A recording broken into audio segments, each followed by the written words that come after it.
We'll hear argument next in Case 21-1454, the Ohio Adjutant General's Department versus the Federal Labor Relations Authority. Mr. Flowers.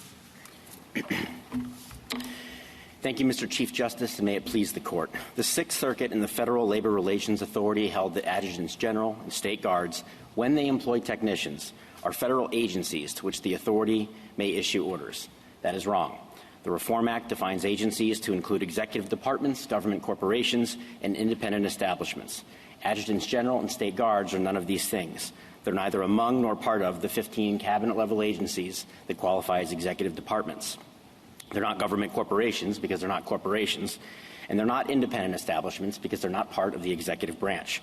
The authority concedes all of that, but it claims it can regulate Adjutants General and State Guards anyway because they represent or act on behalf of the Defense Department, which is a Reform Act agency, when they employ technicians. But the Reform Act says that the authority can issue orders to agencies. It gives it no power to issue orders to non-agencies simply because they serve as the representatives or agents or designees of an agency. Indeed, a serious sign of the problem with the authority's position is that even now, 40 years after the Reform Act was enacted, no one can quite give a consensus justification for the power the authority wields. The authority's arguments have continued to evolve while the union and amici advance novel arguments of their own. If Congress had really given the authority this power, if it had really wanted a federal independent agency with jurisdiction over federal labor relations to issue orders to state guards, it would not have made the grant of that power so hard to find. Ultimately here, there's no reason to resist the statute's plain meaning. Dual-status technicians are employees of the Defense Department, and they should enforce their labor rights through and against that department. I welcome your questions. Mr. Flowers, who hires these technicians? They are hired by the Adjutant General, but they become employees of the Defense Department under 32 U.S.C. 709. So under what authority does the Adjutant General hire the technicians? Federal law empowers us to hire technicians that are that. So it's done through delegation? Yes. So they are federal employees? They are federal employees, and let me try to explain why. Because of that, it makes the most practical sense to route these disputes through the Defense Department. But isn't the complaint, you have the style of the, at least in the petition, it says that before the Federal Labor Relations Authority, U.S. Department of Defense, Ohio National Guard is the style. That is how the case was captioned, but it was always treated as a suit against the State Guard, not as against the Department of Defense. But I thought the Adjutant General was an intervener, respondent.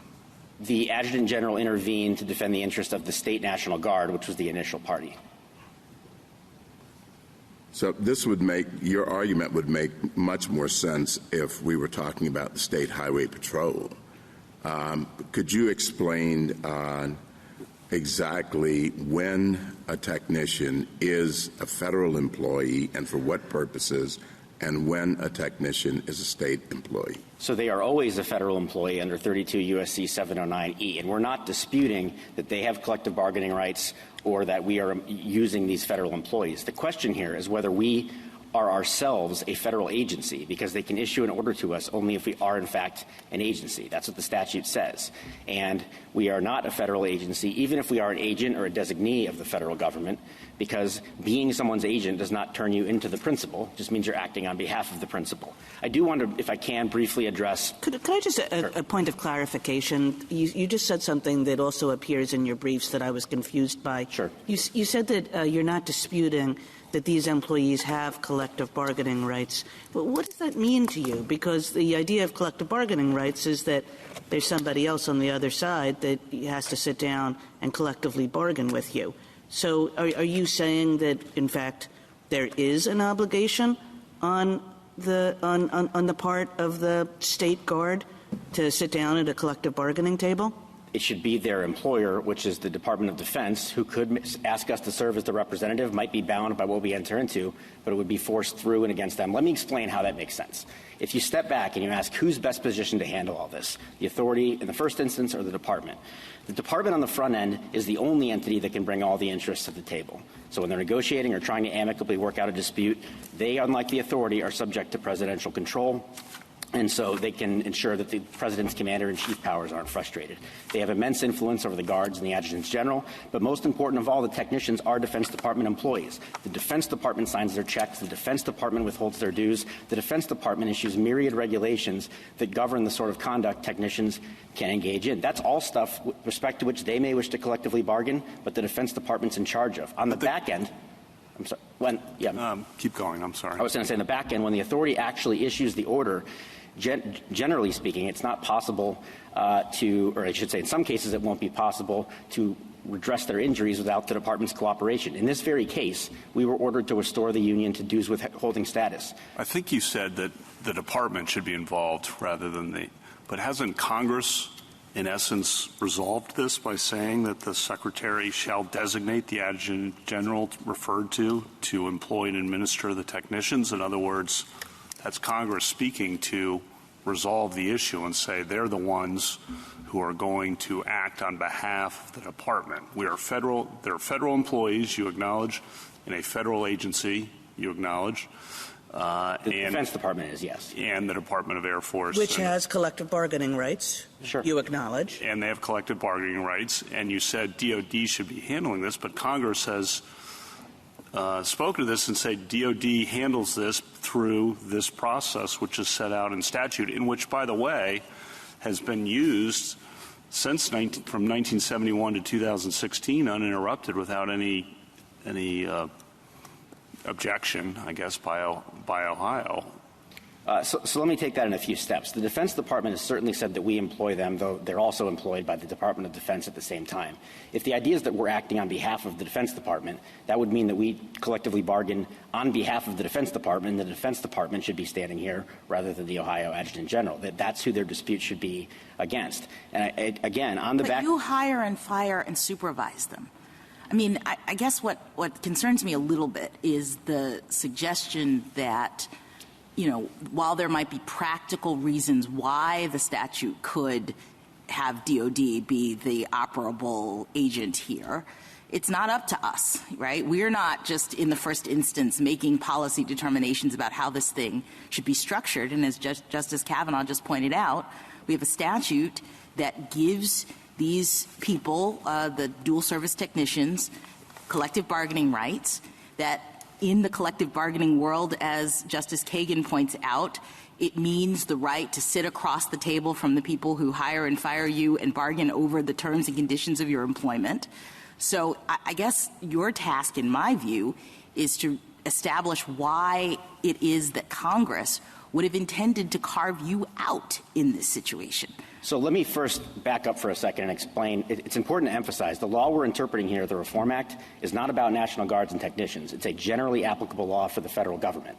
And the law we're interpreting is the FSLMRS, right? That's the Reform Act. Okay. Same thing. All right. Sorry. Those statutes are generally applicable. They apply to the whole federal government. And the word in question is agency. So the authority has jurisdiction over us only if we are an agency. And if to be but DOD is an agency, correct? DOD is an agency, so All they right. can issue orders to the Department of Defense. And DOD, per the statute that Justice Kavanaugh points out, has delegated to your entities the authority to hire, fire, and act in that capacity over this group of people who have federal collective bargaining rights. Correct. Congress has given us that power, though the Defense Department, we shouldn't minimize, has immense control over it. Understood, but why it's isn't not that even a answering the DOD choice. I mean, it's an obligation on DOD to authorize you to be the supervisor of these employees.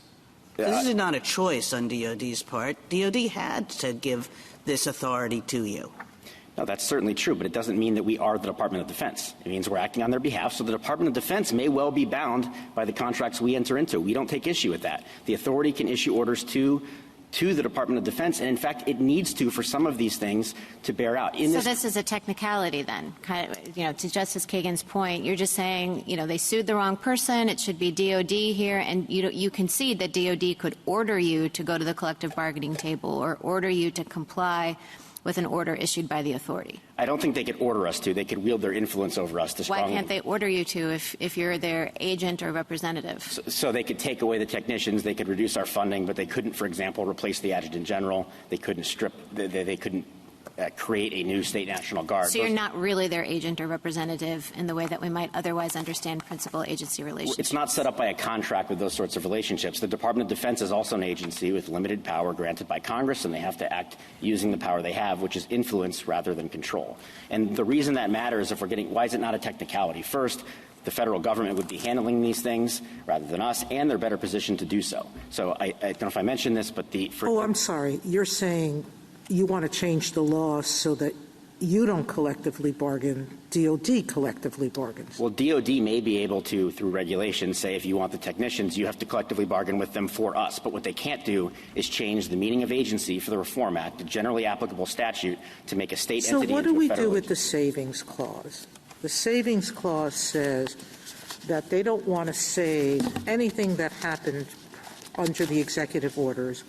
It says you can't change, we're not changing any policies, regulations, or practices, or decisions that were issued under those executive orders. And one of those decisions, very explicitly, was the Thompson Field decision involving the Mississippi National Guard. And there the court said, not the court, the agency said very clearly, rejected these very same arguments you're making and said you can go into the administrative process with the National Guard, and they're bound by those decisions.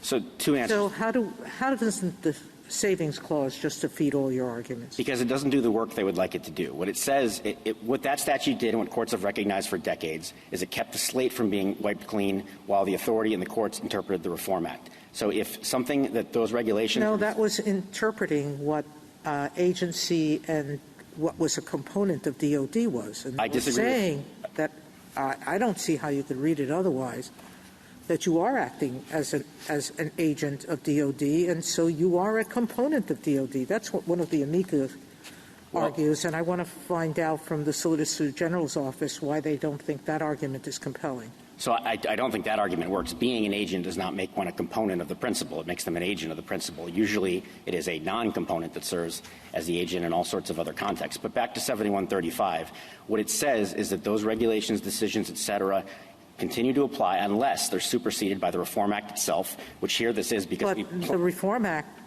had the same definition of an agency and executive department as it did then. So it wasn't changing anything. That none of those decisions ever interpreted. But beyond that, or a decision issued under the Reform Act, which could be a decision from the authority or the courts. So the courts are not bound to continue to adhere to those regulations. If you look at INS v. FLRA, that's 855 F. 2nd, 1454. It's a Ninth Circuit case from 3 decades ago recognizing that. So 7135 does not do the work they would like it to do. Ultimately, I understand this is a strange arrangement, but what they have to show is that the state entity is a federal agency for purposes of the reform. But why do they have to show that? I mean, do you concede that our task is to ascertain the will of Congress with respect to what entities it intended to be covered by the Reform Act? No, I would not concede that. I would say the task is to determine what the word agency means in the Reform Act. Only insofar as Congress used that term, and so we're trying to figure out what Congress meant when it said agencies in the context of I think we're not asking about their subjective intents. We're asking about the objective meaning. No, I'm asking objective. I'm saying surely you're not saying that we can just decide whatever we want about this policy without reference to what Congress intended. As long as congressional intent is interpreted with respect to the statute. All right, let me give you the statute. Sure. The statute uses agency, and that does reference or refer to the generic term of agency in, the listed enumerated departments.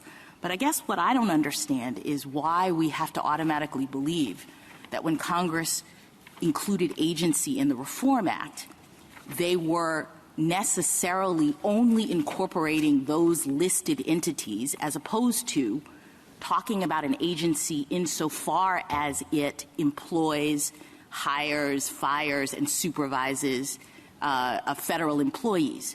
So it uses the term agency, and I get that. And we have another section that says these are the agencies. DOD is on that list, and to the extent that any of those agencies are entities that are hiring, firing, and employing federal employees, we think that that's really what Congress was caring about for the Reform Act purpose, for the collective bargaining purpose. So I guess my question is, why wouldn't any entity that is under the purview of a listed agency that hires, fires, and employs, it functions like the agency for the purpose of employment, be covered by the Act? And alternatively, why would Congress intend to carve you out when you are functioning in that world? So I'll take them in reverse order. Why would they want to carve us out, I think, is because it does make more practical sense to route these things through the defense. But they don't say that. But what they Wouldn't we expect to see that in the statute? They've excluded other things specifically as agencies. So if you're right, and that was their intent, we would see the words, but not Adjutant General or its, National Guard in this statute, especially in light of the history that Justice Sotomayor points out. No, so I think an agency has to justify its power. They have to point to the statutory clause that gives them power, otherwise they don't have any. So the presumption starts they don't have it until they identify it. Right. They and the point agency to the is DOD, and everybody agrees they have this power over you all in the sense that you are organizing and hiring and firing. And there is no other context that we have found in which the FLRA interprets entities that act as the agent or designee for any of those departments to be agencies themselves. If they hire a private contractor and task them with doing something that they otherwise would have exclusive power to do, they don't count. This court in Maryland v. United States held that state militias are not we're not looking for agencies in general. We don't care if you're an agency for other purposes. The only thing it seems as though the statute cares about is whether there's an entity that is hiring, firing, and supervising these employees, because the statute is about their collective bargaining rights. Well, respectfully, I don't know how we get to that interpretation. The definitions we point to are for purposes of Title V. The Reform Act is within Title V, and we don't come within any of those definitions. And that's why you see the amici and the authority insisting that there must be some way to get there. It must be justified somehow, but no one can settle on. Well, we try to make sense of statutes as a whole. Mm-hmm. And this statute gives collective bargaining rights to these employees, and you acknowledge that. And this statute also says that with respect to these employees, and this is a kind of sui generis situation, the federal government is not acting as their employer. Instead, the federal government, per the statute, has the individual state guards acting as their employer, supervising them, hiring, firing them, and so forth. So then the question becomes, so who's supposed to be sitting across the collective bargaining table with them? Because we know that there's supposed to be a collective bargaining table, and we know that somebody has to be sitting on the other end. And we know that that the statute doesn't really make sense for DOD to be sitting on the other end because Congress has told DOD you can't be the employer. You have to make the state guard the employer. So you put that all together, it should be the state guard that's sitting across the table, per what Congress said. So let me try to push back on that. It does make more sense for the Defense Department to be there. For one thing, they control many issues. I'm not saying it's not make sense. It's like, Congress has told you who it wants to be sitting across the collective bargaining table. And the way Congress has said that is Congress has said to DOD, you have to give over your supervisory and employment authority to the state guards. I think the premise is wrong. They do. We manage their day-to-day activities, yes, but the Department of Defense issues regulations that control most aspects of their work, even the hours. So the Department of Defense is in charge of many of the things they do. I don't want to sit down before I say this. The Department of Defense is the one that withholds the dues. So, for example, here we were ordered to withhold dues. We cannot do that. But what you're basically saying to us, your position when you get right down to it is the suit was against the wrong people because everybody has always understood who the collective bargaining agent is in the wrong way. And from now on, collective bargaining as to these employees has to be done on a nationwide basis by the Department of Defense, as opposed to state by state by the individual guards and adjutants general. I don't believe that's isn't that? No. You said yourself you need a collective bargaining partner. You're saying that partner needs to be DOD, so DOD does that on a nationwide basis as opposed to the state guards doing it state by state, as has been done for decades. Respectfully, it's the last part I disagree with. Even if the Defense Department's the relevant entity, the FLRA can still certify regional units to do the negotiation on a region-by-region basis. And again, they control many of the aspects over which disputes might arise and which they may well wish to collectively bargain. So it does make more sense that they collectively bargain with the entities that the law says are their employers. But it does seem to me odd, and I understand that this is the state National Guards are unusual entities in that they have, status under state authority and, of course, under some circumstances under federal. But how does it actually work? In other words, you recognize that you're bound by the results of the collective bargaining between that the dual technicians are permitted to engage in, right? And who negotiates that? You want it to be the Department of Defense, right? And I think they would involve all the relevant actors, but yes, ultimately. Yeah, but they're not the ones that do the supervising or day-to-day management of the dual technicians' responsibilities, right? Well, they do set regulations that basically control the way we can supervise them on a day-to-day basis. So we do it, but subject to myriad regulations that govern all sorts of aspects of their work, including their hours, I should know. Well, but it does seem odd to have one entity doing the negotiation and another entity doing the supervision. But respectfully, I think it's not as odd as reading agency, the word agency, in a generally applicable federal law that's about the federal government to include entities that exist solely as a matter of state law. No, I understand. Keep going. I was going to say, I understand your legal argument, but I'm trying to see whether or not it makes sense may have a lot to do about how it operates on the ground. And I think it does make sense because the Department of Defense, once they're there, can, bring that military expertise to bear. So frankly, in terms of why we care about this, why it's not a mere practicality, we have much greater trust in the Department of Defense to work these disputes out before they even become disputes without compromising our military interests far more than an independent federal agency that's concerned with labor law. But they have the tools to do all that because they have immense control over the technicians, they have immense influence over us, and unlike the authority, they're subordinate to the president. But you hire the technicians, correct? We do. Right, and you do, I think you said, day-to-day supervision of them, correct? That's true. And the oddity of the case is that you're not a federal officer, yet federal law requires you to do that, and you do it. And I think that's dispositive. And you're not challenging the constitutionality of that, just correct? Well, no, not of that specific yes, role. Right. But I think then to go back to the point about the word agency, you agree that DOD, as well as the Department of Air Force and Army, are agencies, correct? Correct. Okay. And then the statute says, in this unusual context, DOD is acting through the State Guard to, as you just said, hire, supervise the people, and that's the natural. If we have to make sense of this, that's the natural person then who would be sitting across from you at the collective bargaining table. The person. That might have been a better way to write the statute, but I see no way to get from the fact that we're their agent to the conclusion that we are the Department of Defense. That's not usually how it. Acting on behalf of the Department of Defense as assigned by Congress. Which would mean that they are bound by the agreement, not us. Right. And then one other kind of different angle on the history of this.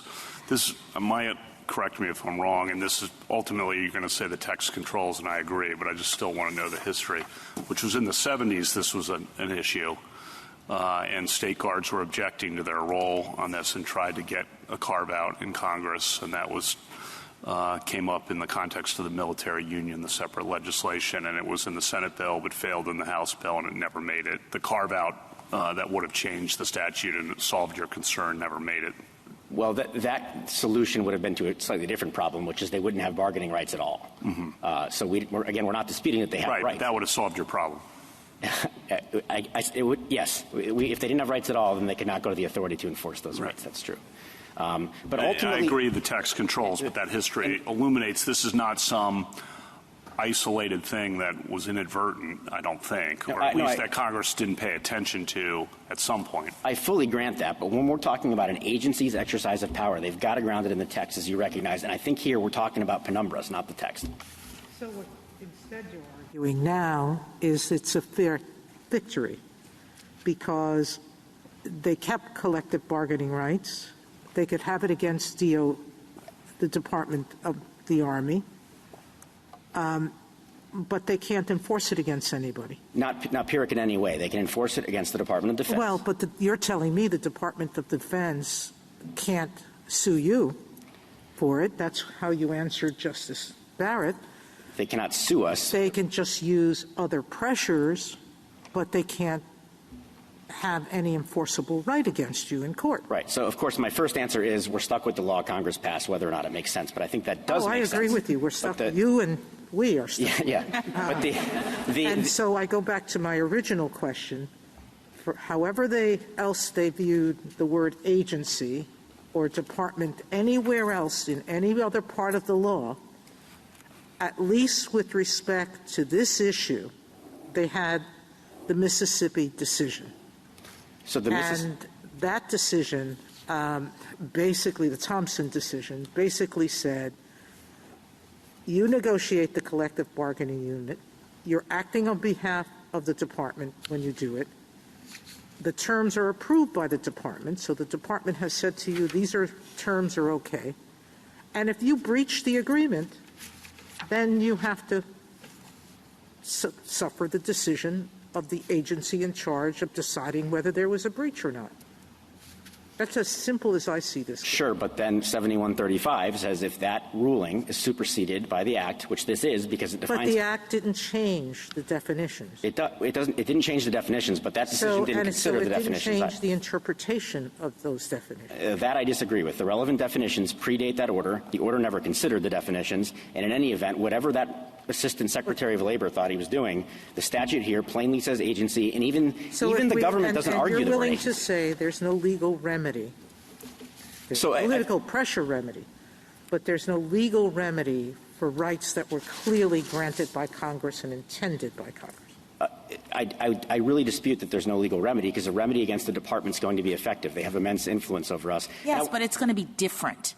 I mean, I appreciate that you keep coming back to the textual, it says agency.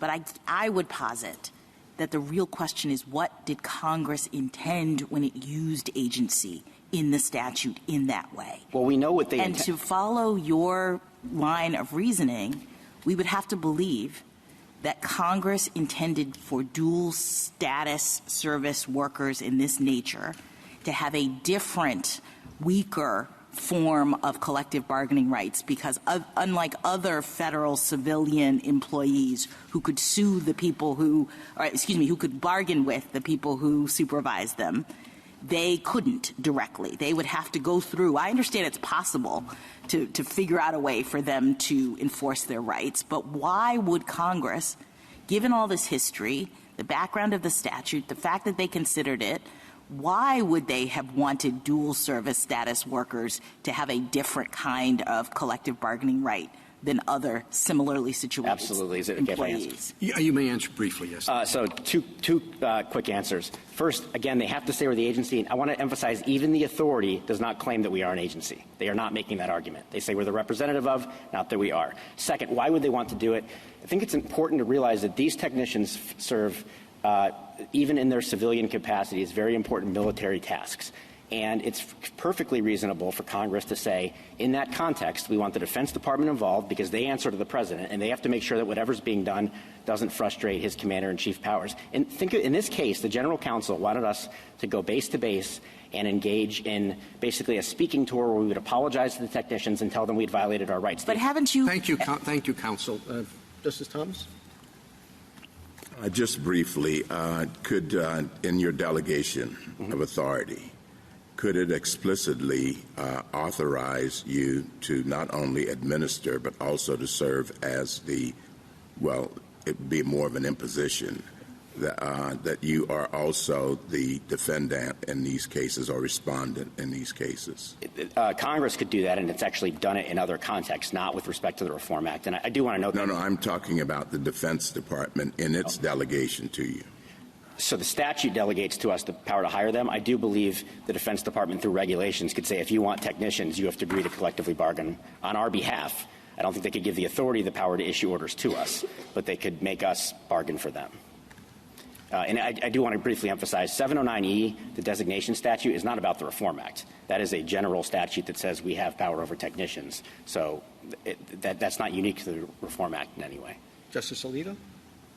Justice Sotomayor? I'm going back to Justice Kagan's venerable rule. If it ain't broke, don't fix it. And we know that it hasn't been broken because either under the executive orders for decades, National Guards did go through the administrative processes as the named responding party. They've been doing so in this context. But I think most importantly, under Article 1, military matters are left to the executive. And we should be doing very little to interfere in that process. And this is a major interference in you saying to us, we can be designated as the employer. We can have adjunct generals foisted on us. We can be given permission, as we have been, to bargain, but we can't be forced to honor our bargains. That's basically what you're saying. We can't be legally forced. That's what you're saying. It's not that we can't be. It's that Congress hasn't done it. And so if it ain't broke, don't fix it. Coming back. Yeah, but Congress hasn't fixed it. Congress has looked at this state of affairs for I don't know how long. And even when the National Guards asked Congress not to let the technicians collectively bargain, Congress rejected that request. And now you're asking us to permit labor bargains to threaten national security because there's no peaceful way to adjudicate this before an agency. I think the principle that Congress is in charge is absolutely right, but here there is no way, I think even the authority would concede, to read agency to mean us. They have to have this roundabout that's good for one ride and one ride only with when we get to adjutants general. In terms of that longstanding practice and why is it broken or not, it is broken.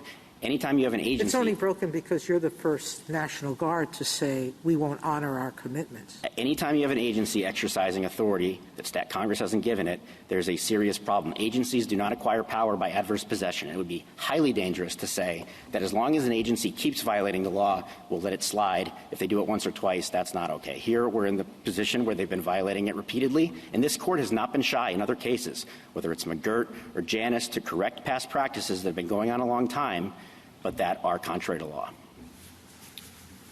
Justice Kagan? It's of course true that many, many times in the law we ascribe the actions of principals to agents, and conversely, we require the same things of agents that we do of principals. So that's true in many contexts, where we essentially say we're going to treat the agent and the principal as one, because the agent is just exercising the authority of and acting on behalf of the principal. And the way I see this case is this one of those contexts? And can we understand the reference to agency with respect to this issue as also a reference to the agency's agents, who in this case are you and your fellow adjutant generals?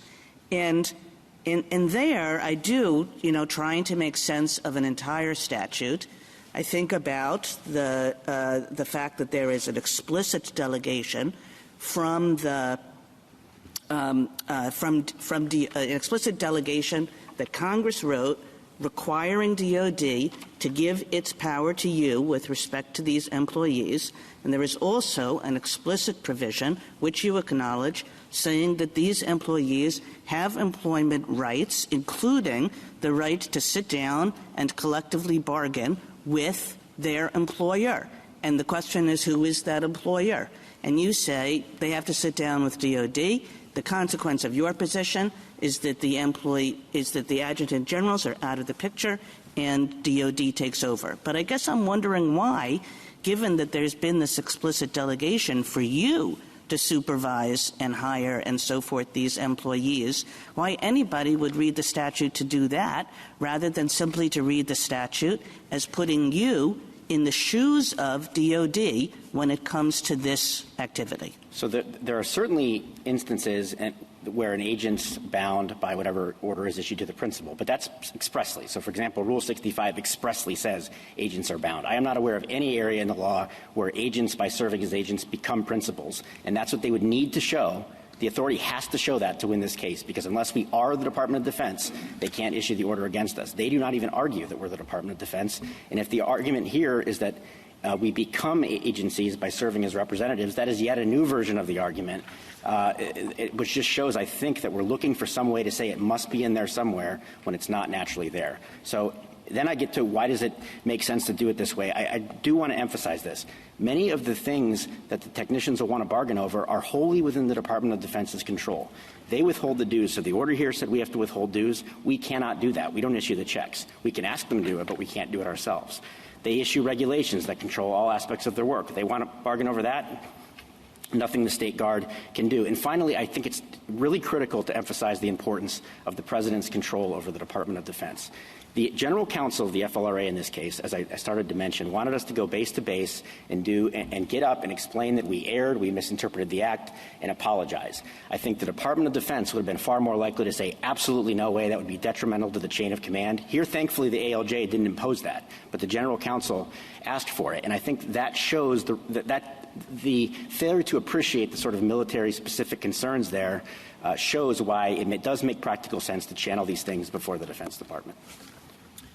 Justice Gorsuch? Justice Kavanaugh? Two quick things. Sure. One, the collective bargaining agreement here is approved by DOD, correct? Right. And again, we don't dispute that they could be held bound by it. Right. And the statute requires that these collective bargaining agreements be approved by DOD. Is that correct? I think that's actually somewhat ambiguous. The head of the agency has to approve it, so they consider themselves the head of the agency, which I assume to be the Department of the Army or Air Force, which is yet another reason why I think But DOD, in this case, did approve yes. the relevant collective bargaining agreement, and there is a statute. I take your point on that. And then second question was, on your point about agencies can't acquire authority by adverse possession, if you go back to the 70s, I mean, I agree with that point, obviously, but if you go back to the 70s and the Thompson Field decision, even if you think that's wrong, what do you do with the unusual savings clause? I know you've referenced it before, but that itself is an unusual provision to say, well, to the extent agencies have done something, we, Congress, are preserving that unless superseded by a further regulation or by the President, et cetera, or by provisions of this chapter. In other words... Or a decision issued under this chapter, which would include a judicial decision. So if this Court interprets the Reform Act in a way that is inconsistent with the regulations, the law Congress passed wins. And that's what, again, I pointed to that INS v. FLRA case. That's how Judge Wallace, in a very thorough opinion... Yeah, I'm not sure. Okay, that's an interesting point. Not sure I'm fully sure of that, but I'll let it go for now. Okay. Justice Barrett? On page 28 of your opening brief and page 9 of your reply, you point out there are other contexts in which states designate officials to administer federal law. You point to Medicaid, you point to elections officials. And I want to know if you are just invoking those as examples for why it would be odd to consider the Adjutant General to be an agent or a federal officer or subcomponent, or are you saying that there would be implications of our decision that might pull some of these people who Congress did not intend to be included in the Act? Are there other provisions of federal law that ruling against you might mess up? I just wasn't really clear whether you were making an argument about this could really have bad consequences, or if you were just saying this is an example for why the government's position doesn't make sense. More why it doesn't make sense. What we use those statutes for is to show that even when you're designated to fulfill a role for the federal government that's completely within the federal government's control and discretion, you don't become the federal government itself. As in those contexts, we do point to the Intergovernmental Personnel Act, where the federal government actually does have its employees go work for tribes, local governments, and so on, where, as far as we can tell, they would never say the tribes become entities of the federal government. Justice Jackson? Yeah, in response to Justice Kagan, and again in response to Justice Barrett, you keep saying we aren't DOD, and I guess I don't understand that. Why aren't you, for the purpose of employing for the purpose of this particular statute. Isn't that the work of the agency analysis, such that the best reading of the statutory terms is that you are acting as DOD for the purpose of the statute and are therefore covered by the laws that govern labor relations in regard to these employees, given your role as their employer? I'd refer you to the last couple paragraphs of Judge Tatel's majority opinion in Sealed Case. And what he explains there is that the question whether someone is an entity is an agency isn't a metaphysical inquiry. It depends on statutory definitions. So they have to find a statute that makes us part of the Department of Defense. They can't do, they yeah, don't. But what you're doing is you are not taking into account the common law agency relationship. So yes, if we didn't have any kind of relationship between you and DOD and we were just asking the question, are you an agency, I agree with you. But I guess Justice Kagan's point was we have some entity that everybody agrees is an agency under the statutes, and you are designated by Congress or required by Congress to step into their shoes for the purpose of administering this statute with respect to labor relations. So in that context, why aren't you the agency? So those common law principles help us and not them, which is why they don't cite them. The principle is bound by the actions of its agent. Agent does not become the principal by serving as the agent. They need to show that we are part of the Department of Defense, and acting as the agent of the Department of Defense doesn't make you the Department of Defense, just as a military contractor who works for the Department of Defense is not part of the Department of Defense. So you're saying that, so you're saying that I understood that the principle, as you say, is bound by the activity of the agent. So in this case, let's say you agreed that you would collectively bargain on behalf of DOD and you made certain concessions. Are you saying that DOD would not be bound by those in terms of its understanding of the labor relationship that you created? The Department of Defense may be bound by what we do. Okay. But what you did across the bargaining table, they would be bound by it. Those employees couldn't say there's some other labor thing happening. If you had made representations at the collective bargaining table, you would bind DOD.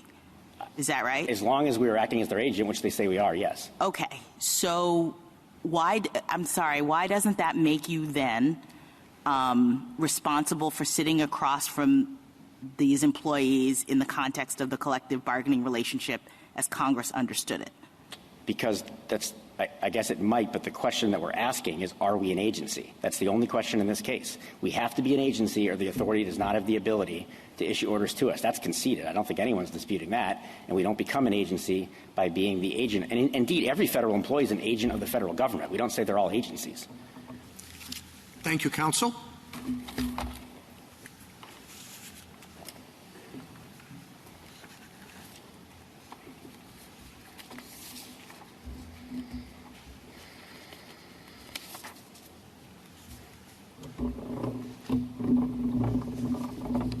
Ms. Reeves. Mr. Chief Justice, and may it please the Court. Petitioners are required to comply with the Act and submit to the FLRA's orders in cases like this one because of the role they play in the federal employment system. It is uncontested that dual-status technicians have collective bargaining rights because they are federal civilian employees who are employed by parts of DOD, a covered agency. And under Section 709D of Title 32, petitioners employ and administer technicians pursuant to a designation of federal authority from DOD. Other provisions confirm that role. For example, Section 2105 of Title V provides that an adjutant general appoints technicians into the federal civil service when he hires them. Adjutants general thus only hire, fire, and supervise employees of DOD because they are acting as if they are a part of and on behalf of that agency.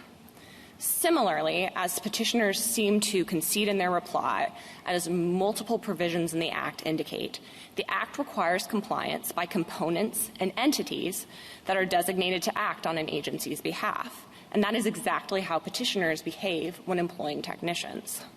Petitioners, therefore, must both bargain with technicians and comply with the FLRA's orders.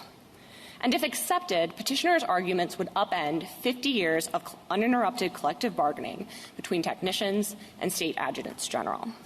In a late-breaking argument, petitioners suggest that they may be required to bargain under the Act so long as DOD, instead of the FLRA, enforces any order issued against them.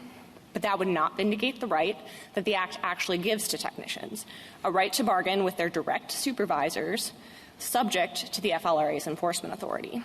And it makes no sense to require DOD to threaten the nuclear option of withholding federal funding or recognition to state National Guards to enforce routine FLRA orders. Because petitioners have decided to accept the benefits that come with employing technicians, they must also accept the limited bargaining obligations that come along with those benefits. I welcome the Court's questions. As I hear petitioner, the argument is that, of course, we are delegated this authority to hire the technicians and to supervise them. But that does not convert us into an agency for the purposes of the relevant statute. How do you respond to that?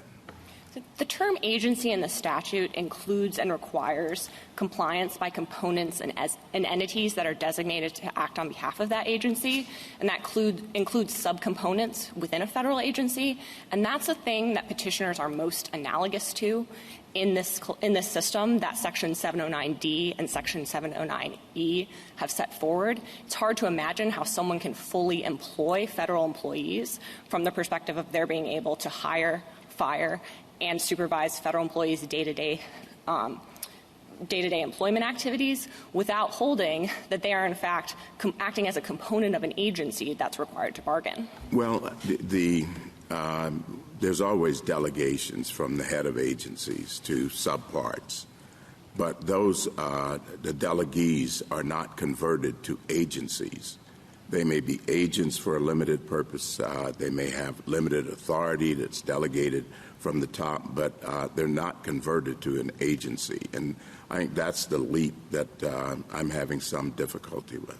So I think it would be helpful if I could maybe go through a few sets of provisions in the Federal Service Labor Management Relations Act that do indicate that the actual bargaining requirement often lies with a component of a federal agency, which I think helps bridge that gap to then seeing that petitioners are like that component. So the first set of provisions are the definition of collective bargaining and the definition of appropriate unit. Those are on page 3A and 5A of our statutory appendix. And those indicate that bargaining is often done not on a high-level agency basis, but on an agency, plant, installation, functional, or other basis. Now, the second set of statutory provisions that I think is helpful are the exclusions from the definition of agency. Those are on page 3A of the statutory appendix, and that excludes entities like the FBI and the Secret Service. And if we were to accept this proposition that only the high-level agency is required to comply with the Act and collectively bargain, there would have been no need for Congress to exclude the FBI and the Secret Service, because they aren't high-level agencies. The FBI is part of DOJ. The Secret Service is part of the Department of Homeland Security. I suppose what they would say is, well, we get you as to the parts of agencies, but the parts of agencies aren't listed either, but we just assume that by saying the Department of Justice, we naturally mean as well the FBI, but we don't usually mean Ohio. And so that's the difference. So what gets you to Ohio? I think what gets us to Ohio is Section 709D and E and the designation of federal authority. And this isn't just a partial designation. It is a designation to hire, fire, and control the day-to-day employment obligations of dual-status technicians. Well, and that's where I want to pick up. So I'm just curious about the federalism implications of this case. Forget about the militia for the moment, okay? Under the spending clause today, the federal government effectively employs or provides the budgets for 30 to 40% of state budgets today, and many, many, many of their employees. Are they now, in other cases, Medicare, Medicaid, the examples that Justice Barrett offered, are they now agents of the federal government effectively? Are they effectively federal agencies? No, because in that, merely providing federal funding is not the same as providing a designation of federal authority to hire, fire, and supervise employment. Let's say Congress provides those similar kinds of provisions in those other areas.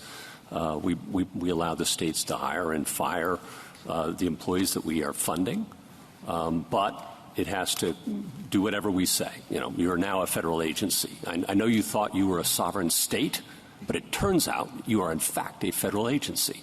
So 2 responses to that. First of all, I think the hypothetical you just gave wouldn't convert them into federal employees. If they were, in fact, federal employees, not just federally funded, and then the state was given the authority to hire, fire, and supervise them in their day-to-day federal roles, I think that would look a lot like petitioners here. Okay, so in other words, there is nothing in this case that's particularly unique. Congress could replicate this same structure with respect to other spending clause programs.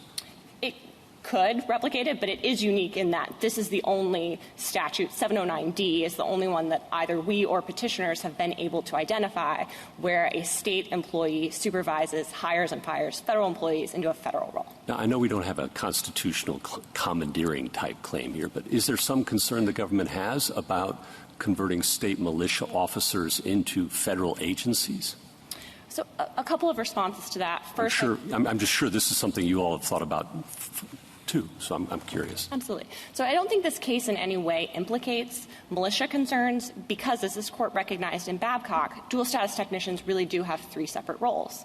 And one of those roles is a federal military role, one is a state military role, and one is a federal civil service role. And that's the role that this case is about. And, in fact, dual status technicians are barred by federal statute from collectively bargaining over the conditions of their state and federal military service or active duty training. And then, I'm sorry, just to circle back to, is there any limit you see on Congress's power to replicate this scenario in other spending clause programs at all, or none? I'm just curious. I don't think I'm not aware of any limit. I think obviously this is a unique situation, and dual status technicians are, as this court recognized in Babcock, an extremely rare bird. And the role that adjutant generals have is the government doesn't see any inhibition to Congress's power to turn states into federal agencies for purposes of whatever, whether it's collective bargaining or whatever other good interest it has in mind. Just 2 responses to that. First of all, I think there's an important component of this, the state consent. Petitioners have agreed that they have consented to this system, and I think if there wasn't that consent and, if they didn't have the ability to cease hiring and firing dual status technicians, that would be a different situation. But to the extent that there was a consensual role and that Congress actually wanted to make a bunch of state employees federal employees and create state entities to be federal employers of them, I think that would look a lot like this, and I don't see any distinction. Beyond consent, do you see any other limits? No, not that I'm aware of right now. Ms. Rees, why are you going so far? I'm just curious. This is a unique situation in and of itself because it's a military setting, and the militia, per the Constitution, is intimately tied between Congress and the states, correct? That's correct. I might have a problem if, with the anti-commandeering, if we forced, even under the spending clause, states to hire particular people, utilize them, or collectively bargain on their behalf. That really is a different issue than involved in the military setting, isn't it? Well, a couple of responses to that. I don't think the distinguishing feature of this case is the military setting. The basis for these provisions is not the militia clauses, but it's the executive's ability to oversee executive branch employees. And I think to the extent where— All right, fair enough. Now, the definition of executive department and agency in Section 105 is used throughout Title V.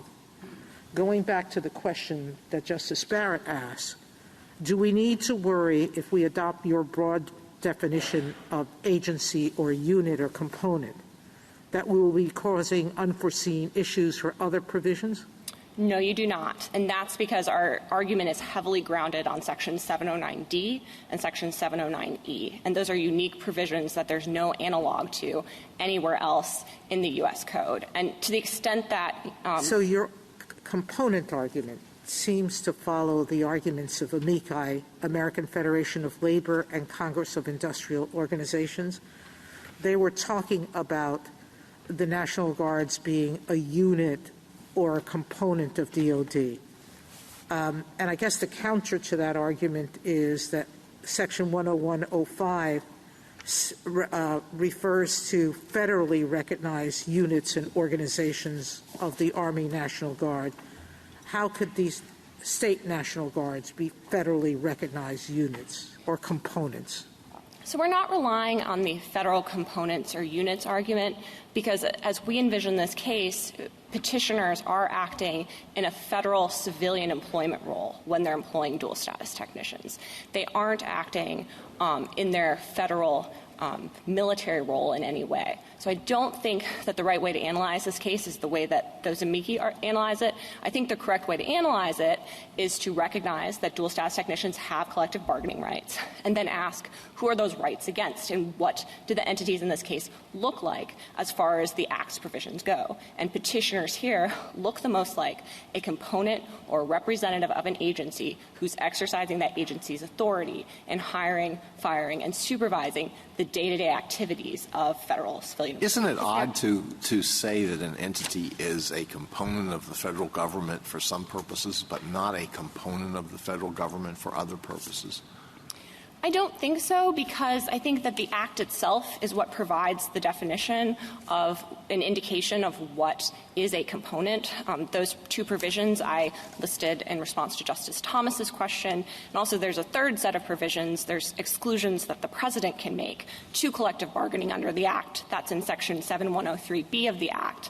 And the President can remove subcomponents of agencies from the Act. So I actually think that in the context of the Act that's at issue here, it's clear that components have to comply, and that doesn't necessarily mean that's the case for other provisions throughout the federal code. Ms. Reeves, is there a distinction between you're moving back and forth between kind of sub-agency, component, and representative? Is there any legal distinction between a sub-agency and a component and a representative? I guess I would have thought that representative was a stronger argument for you than component or sub-agency for the reasons that Justice Alito is saying.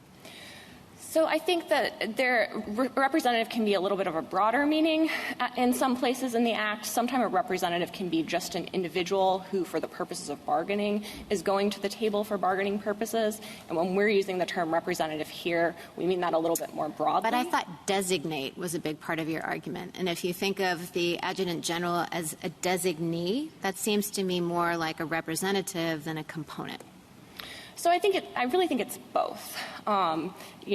There is some component of that could be seen as representative, but to the extent that adjutants general with very limited review have final say on hiring and firing federal employees, that really makes them look more like a component who similarly has kind of large discretion to hire and fire. Does anything turn on that distinction that Justice Barrett is pointing out? I mean, I thought that your argument was, let's figure out who is functioning as the employer for the purpose of this statute. And whether we, call them, component, the agency itself, representative or whatnot, nobody contests that this particular entity is performing those functions. And those are the kinds of things that are at the heart of collective bargaining. And as Justice Kagan says, someone has to be across the table if the rights that are being conferred have any power. I think that's right, Justice Jackson. And I think all of these things, the component argument, the representative argument, the agency argument, all are trying to fit together these two statutory schemes and the clear right that technicians have and this clear designation of federal authority. So, Ms. Reeves, as I understand General Flowers' argument, I'm not sure I did until this argument, but he says he agrees that these employees have collective bargaining rights. He agrees that that means that somebody has to be across the table, but he says it's you that has to be across the table, the DOD, and, by virtue of the definitional sections. And he says, there's no requirement that you do this nationwide. You can just do it for Ohio. Now, I'm not sure why Ohio would want you to bargain for them, but apparently Ohio does. And I guess the question is, what would that scheme look like?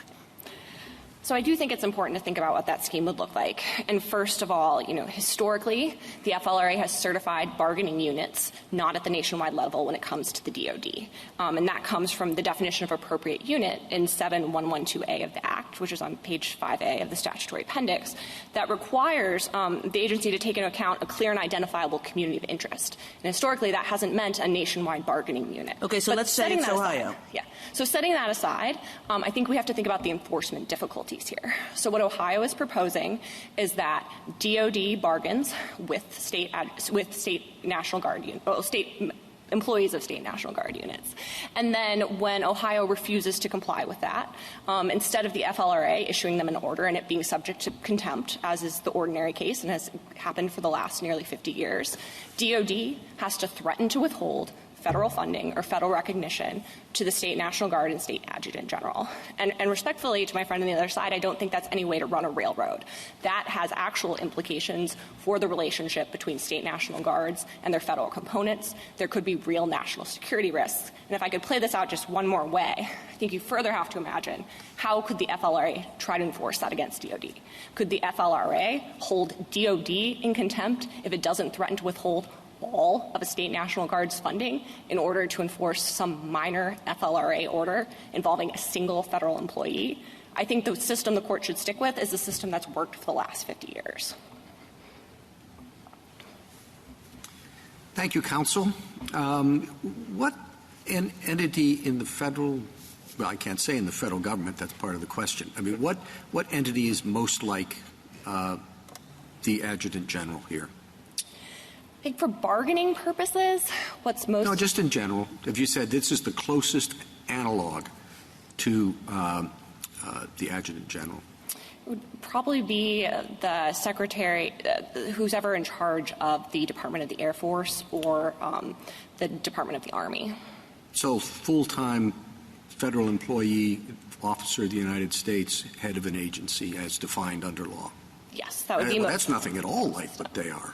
Well, I think adjutant generals are very unique. They're the #1 military commander in their state. And they primarily do act, when they're not called into federal active duty service or when they're not supervising federal civilian employees, they do primarily act in a state role. But they have these other hats. No, I know. That's why I'm trying to find if there's anything remotely like them at all. I mean, I think the closest thing, if you're talking about the federal system, is the head of federal military departments. That would be the most analogous thing. But how are they remotely like it? I mean, nobody would say, well, let's try to figure out if you're a federal officer or a federal agency. It's pretty clear they are. So you've got nothing that's remotely like them, I gather. I don't think so. They are really unique. I mean, I guess something that's analogous are individual members of state National Guards. They also have to wear 3 hats. Yeah, but you never call them an agency. No, you would. There's Agency Fred. No. Mm-hmm. No, you would not. Okay. Justice Thomas? Anything further? No. Justice Alito? Well, if the Adjutant General is like the Secretary of the Army, let's say that there are certain Army employees who have the right to bargain collectively. Presumably, the Secretary of Defense could order the Secretary of the Army to engage in that bargaining personally, couldn't he? So I think in that situation, and that was why I was trying to get at for what purposes the Chief Justice's question was asking for the comparison. For the purposes of bargaining comparison, DOD civilian employees have bargaining rights. Let's set aside these state dual status technicians. So just normal federal civilian employees of DOD have bargaining rights. But they usually bargain not with the head of DOD. They bargain because their units are set at lower levels with the entity that controls their base or something. No, they don't normally do it. But is there any reason why the Secretary of Defense couldn't say to the Secretary of the Army, I want you to do it? Or couldn't the President order that? So I think 2 responses to that. First, yes, I think that could be ordered. But second, I think if the bargaining unit is certified at a lower level, which is what matters for the purposes of bargaining before the FLRA, that person wouldn't be the appropriate person to be engaging in bargaining. But of course, the President could order that person to actually go and engage on. Well, what I'm getting at is if the Adjutant General is really a component of the Department of Defense, are there any limits on what the Secretary of Defense could order the Adjutant General to do in relation to collective bargaining? So I don't think we've identified any limits. I think there are enforcement limits. If DOD were to instruct the Adjutant General to do something, the enforcement options that DOD would have would be pulling federal funding or federal recognition. They don't have the option to remove the adjutant general from their state adjutant general role, although they could remove him from his federal Well, they don't have the authority to order the removal of the adjutant general. Could the adjutant general be ordered to do what was broached at one point in this case, and that is to apologize personally to these employees for violating their rights? So I don't think that an order along those lines would be distinct from the other types of orders that we've suggested. If there was a valid basis for that order and that instruction could come from DOD, but it would be limited to these enforcement options that DOD has. This is a very unusual scheme, and what you're asking for may have implications. Why isn't the best solution to this problem that for Congress to step in and specify what is to be done in this situation, this arguably sui generis situation? I think Congress already has said what it meant here, and I think the savings clause is one indication of that. 50 years of uninterrupted collective bargaining. 7 circuits had come out this way, and Congress has amended the Technicians Act multiple times in those 50 years. And I think there's every reason to believe that as long as petitioners accept the benefits of dual status technicians, which are free federal employees doing their day-to-day work, they have to accept the obligations that come along with that and have come along with it for the last 50 years. Do you think that the savings clause represents congressional adoption of every administrative decision like the Thompson Field decision that was issued prior to that point? I think it does indicate adoption of a precedential decision interpreting terms that are the same under the executive orders and the same under the Act, and that's what the Thompson Fields decision is. How many such executive decisions or regulations would be covered by that? I'm not sure, Justice Alito. I'm not sure how many precedential decisions there were. Would it be a large number? I think it would be at least in the hundreds. And you think Congress surveyed all of those and said we want to freeze all of those? I don't know what Congress was thinking, but I do know what Congress said in the text, and it was that such decisions would survive the Act's adoption. Justice Sotomayor? Well, Congress did have its attention drawn to the collective bargaining aspects of this when they were creating the carve-out for the – correct? That's correct, yes. When Congress enacted Section 976, it was explicitly thinking about technician service. And it knew, because it was told by the National Guards, that they were required to collectively bargain and also to submit to federal agency supervision of that process, correct? Yes, that's And correct. they wanted out of it, and they didn't get it, correct? That's correct, Justice Sotomayor. Thank you. Ms. Kagan? Ms. Gorsuch? Of what significance is DOD's approval of the collective bargaining agreement, if any? DOD's approval does indicate and confirm that DOD is the relevant agency for these purposes. I think it's also helpful because it does indicate that to the extent there are some sort of concerns that bargaining might be touching on military matters in violation of Section 976, DOD can reject the bargaining agreement outright. So some of the concerns that petitioners are raising about DOD being the right entity to deal with this can be done by DOD's review process. And I think the third relevance that that provision has is that it's yet another indication that it's often not the high-level agency or the entity at the very top of the agency who's responsible for the collective bargaining relationship and complying with the FLRA on a day-to-day basis.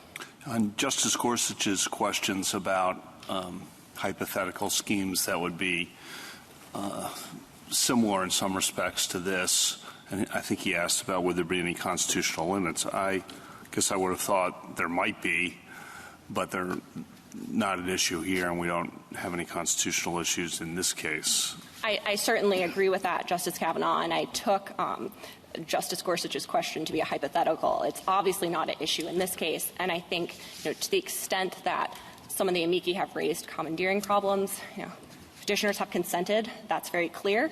And the second thing is petitioners are not administering a federal regulatory scheme. Petitioners are just complying with a federal law.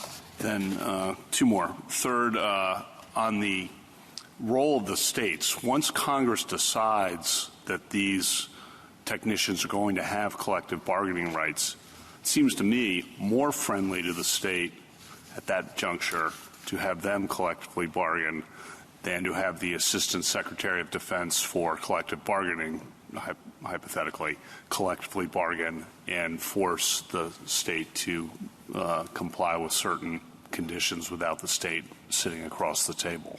I very much so agree with that, Justice Kavanaugh. I think that not only is it no way to run a railroad to have DOD threaten to pull federal funding or federal recognition to enforce this, it's also not, they're not also not the ideal party because they don't supervise dual status technicians on a day-to-day basis and they don't hire or fire them on a regular basis. Do you know if anyone in Congress actually said anything like that? If you don't, that's fine. Yeah, that's fine. Yeah, I don't think anything in Congress. They did consider the collective bargaining issue, though, because that was raised as a concern by the state units, the state guard units in the 70s, as I understand. Right? That's correct. When 976 was adopted, which was about a year from when the Reform Act itself was adopted, Congress really focused in on the technician issue itself, and there was initially legislation proposed that would have said that technician service is like active duty military service and you can't bargain over it. And members of the military came before Congress and raised concerns that that would hurt relations between technicians and their immediate supervisors, and also raised concerns that that would hurt military preparedness. And Congress just explicitly rejected that with the text of Section 976, which doesn't include technician service within the barred service. One last one. I'm not aware of states coming to Congress to seek a change to this scheme recently, but you would know more than I about that. That's correct. There hasn't been anything recent. There was a cert petition, Lipscomb, that was filed, I believe, about a decade ago, where a state raised this argument and the court denied that cert petition. I meant to Congress. Oh, to Congress. I'm sorry. I'm not aware of states raising this with Congress, no. Thank you. Justice Barrett? Ohio says that it would be impractical and even unlawful for it to comply with the collective bargaining order issued in this case and presumably in others as well, and you dispute that. Would you characterize it as an open question on which you have the better of the argument, but there's a risk that Ohio would be right, or do you think Ohio is just crazy to say it? I think the latter. With all respect to General Flowers. I think the latter, Justice Barrett. I think the Sixth Circuit was correct. What I take petitioners to be complaining about is the portion of the order requiring them to reinstate union dues withholding. And what happened is that although DOD may be responsible for the withholding, the petitioners are responsible for having on hand and filing the forms necessary for that. So what petitioners did in this case is they filed forms canceling dues withholding on behalf of dual status technicians. They signed those forms. And that was something that was not permitted under the relevant statutes and regulatory provisions. So I think it's fair that the Sixth Circuit said, to the extent that Ohio took that action, which was outside the law, that they can be required to correct that action. And I think in any event, though, that's really a sideshow in this case, because petitioners haven't in any way suggested that they're unable to comply with the remainder of the FLRA's orders. And so to the extent there's some minor thing that on the facts of this case you might think problematic, doesn't in any way undermine that generally there aren't a problem with FLRA orders. Well, I mean, I guess the reason why I ask is that you've pointed out the real practical problems that would arise if DOD was the one sitting on the other side of the bargaining table. And Ohio says, well, wait, there are real practical problems and legal problems that arise if we're the ones sitting on the bargaining table, because then the FLRA issues orders that we actually can't carry out. And even if the Sixth Circuit was right about the order in this case on that particular issue, can you imagine other things? I mean, is Ohio right that there would be a practical problem whichever way you go? Because there might be a number of things that are controlled by DOD regulations that the Ohio Adjutant General just can't control. I'm not aware of anything, and I actually think the onus is on Ohio here, because we've spent 50 years collectively bargaining, and there are many Court of Appeals and FLRA decisions about this. Ohio hasn't been able to identify any difficulties or any sorts of things that they couldn't comply with in any of those other orders. Justice Jackson?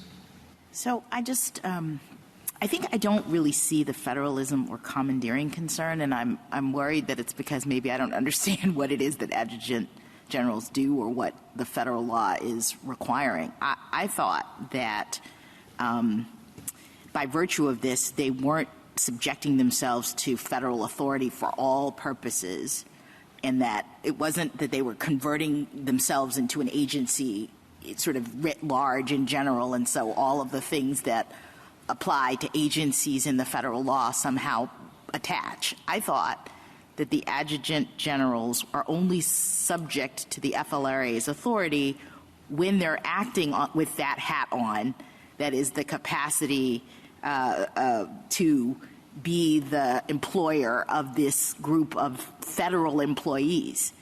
Am I right? Isn't there sort of like really a limited scope of FLRA authority being exerted here? If they're hiring state people or if they're supervising state people, the FLRA is not involved. It's just when this group of federal employees that everybody concedes are there are being supervised by this state officer, must the state officer comply with the Federal Labor Relations Authority about collective bargaining. Am I right about that? That's absolutely correct, Justice Jackson. State adjutants generals don't have to collectively bargain over their federal or state military service of dual status technicians, and they also don't have to bargain over anything that implicates or potentially implicates that from dual status technicians' civilian federal service. That comes from Section 709F. So you're completely right. Thank you. Thank you, counsel.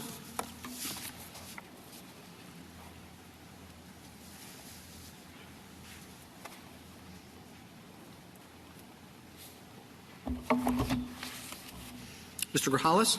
Thank you, Mr. Chief Justice, and may it please the Court. A ruling in favor of the union here is not going to affect any other aspect of the petitioners, nor is it going to affect any other state entity. The scheme is completely unique for both technicians but also for the National Guard, and the authority for that is set forth in the militia clauses themselves and in the Technicians Act, and those are where we also find the limits on that authority. Ultimately, this is a policy disagreement that Ohio can take to Congress, but Congress, as it stands today, understood the matter to be settled.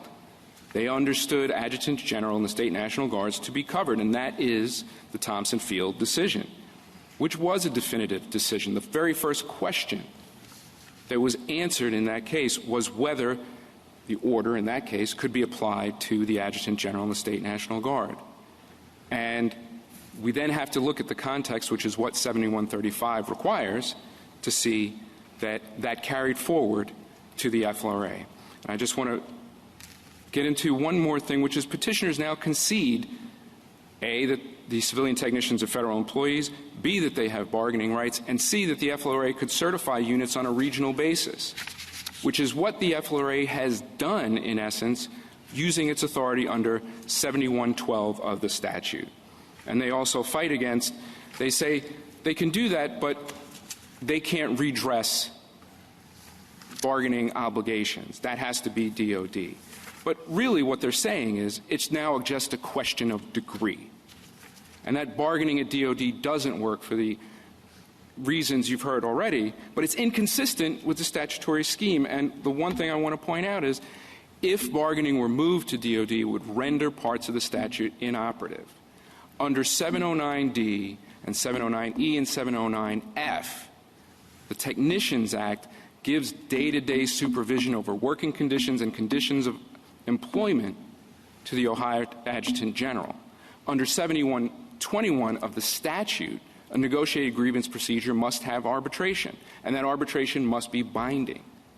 If the union goes to arbitration with DOD, but DOD can't issue an order to the Adjutant General, that arbitration becomes advisory, and that is inconsistent with the statute. I'd be happy to take any questions. Well, you say it becomes advisory, but what is the limit under your theory as to what the Department of Defense can order the State National Guard to do? Well, the outer limit is unclear, but what we can say is that if they can't, under 709F and 709D, the Adjutant General has authority to suspend, to discharge, to do any number of things that directly affect technicians' civilian aspects of employment. If the statute leaves that to the Adjutant General, then that poses a problem with the authority of DOD to issue an order. And if we go to arbitration with DOD, we say the union gets a favorable arbitration award on a suspension. And an arbitrator says that 5-day suspension that was based on a civilian incident should be overturned and should be rescinded and taken out of a technician's record. Well, I guess what concerns, and maybe my perception of it's wrong, but might concern the Adjutant General is being treated as an agency. The idea is you can't be treated as half an agency, and if they're treated as all an agency, their character as a state entity is essentially gone. We would not agree with that. This is a very unique and very limited scenario where they're acting as a federal actor. They're wielding federal power. They're supervising federal employees. So they're not acting with their state hat on. I'm sorry. Thank you. I'm trying to look at what the board did below and what the state agency guard was arguing. Below, I'm not sure why they're collecting the forms that say deduct my union dues, because I thought it was the federal government who paid the dual citizen's salary. So that just strengthens our argument that the scheme as it stands today, it ain't broke. What it demonstrates is how the Technicians Act operates in conformity, or how the statute operates in conformity with the Technicians Act. And how it works in practice is those forms are given to the Guard, and then they are processed, and then the dues are through DOD, and the dues are actually withheld in the salary by DOD. But the only thing is that the Guard collects the form for the government. That has always been the case. And to that point, all right. Now, they also tried, from what I understand, they probably take umbrage at me calling this, they tried to union bust because they said they were no longer going to collectively bargain over certain terms of employment, correct? That's correct. And what the agency then said is, that's part of collective bargaining. Those are terms that have to be, were, and should continue to be collectively bargained, correct? That's, yes. Merit as I understand the promotions, question is what they repudiated, the FLRA found they were required to bargain over, and they were required to abide by mandatory terms of the collective bargaining So they were basically agreement. saying to the Department of the Army, yes, we're giving you the opportunity to hire our employees, but you have to collectively bargain with them. And they were saying, I don't really want to, so I won't. I'm going to keep them. I'm going to employ them. I'm not going to pay them, but I'm not going to do what I promised to do when I took them. I'm not going to collectively bargain with them. Yes, and that's a function of the designation. Again, to go back to that, that's the answer here, is the Technicians Act. The Technicians Act creates a split scheme, and it's part of the National Guard. And that was the choice that Congress made when it made these employees federal civilian employees. And Congress certainly knew that they were bargaining with adjutant generals. It's in the record. I mean, that Thompson Field is in and of itself unique in that it was entered into the congressional record. So we don't really need to look to other decisions or other terms to determine what Congress intended here. Counsel, though, entered into the record. I'm sorry. Please. Just entered into the record when? The congressional, the Thompson Field decision was entered into the congressional record when Congress was considering and debating the ban on military unions in 976. It was deliberately put into the record, and there's a great deal of testimony, which we refer to in our brief, where not only is the Guard or representatives of the Guard complaining and asking to be relieved of their bargaining obligations under the executive order, union representatives are also explaining to Congress how that bargaining scheme works. Counsel, I'm sorry to interrupt, but I just want to make sure I understand your argument to both of my colleagues here. So the Adjutant General of Ohio is a federal agency to the extent, sometimes, to the extent that he is dealing with dual status technicians in their civilian capacity. That is our argument. However, I would limit it even further, which is... But he's not a federal agency for other purposes. Right. only for this limited purpose of dealing with the civilian aspects of technicians' employment. Okay. And that is the now when I turn to those definitions, and Section 105 USC 105, I think is what you've pointed to. I don't see that kind of distinction that there can be executive agencies sometimes, that they're evanescent, that they occasionally pop up and then they disappear. And the other thing I don't see is in the definition of 105, it speaks of the executive departments from 101, but it doesn't mention 102, which are the military departments. What do we do about that? Well, the military departments, we don't believe that's a question here, are by their own, I think it's 10 U.S.C. 111. Yeah, we've got 10 U.S.C. suggests they are. But it says that they are. Yeah, right. And 105 says they aren't. In 5 U.S.C. So what do I do about that? You have to read those together. We don't agree that 105 says they are not. No, it leaves that impression, though, because it includes 101, 103, 104, but it doesn't include 102, right? But it includes the Department of Defense. Right, but it which doesn't. Which is an executive department. In 101, but the military departments in 102 are not included. I see the tension, I do. And I see your point that 10 U.S.C. should control over 5 U.S.C. I'm just wondering why. Because it's the only way that it makes sense, is if you read those statutes together.